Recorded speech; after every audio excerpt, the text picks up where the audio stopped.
Samantala, nakiramay rin ang Department of Foreign Affairs sa pamilya ni Philippine Ambassador to Pakistan Domingo Lucenario Jr. na kabilang sa mga nasawi sa helicopter crash sa Pakistan noong Biyernes.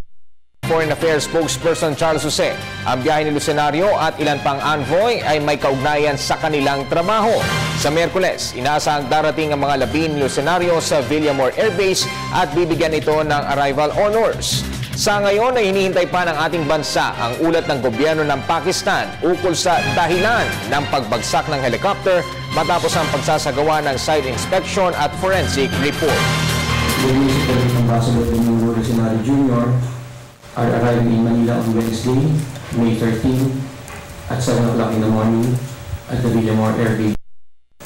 The remains will be on board a special Pakistan C-130 plane and will be accompanied by the Pakistani Minister of Commerce. The remains will be brought to the Heritage Memorial Park in Taguig on Thursday, May 14.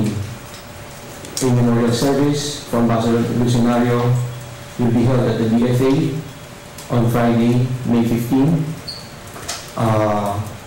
from about 10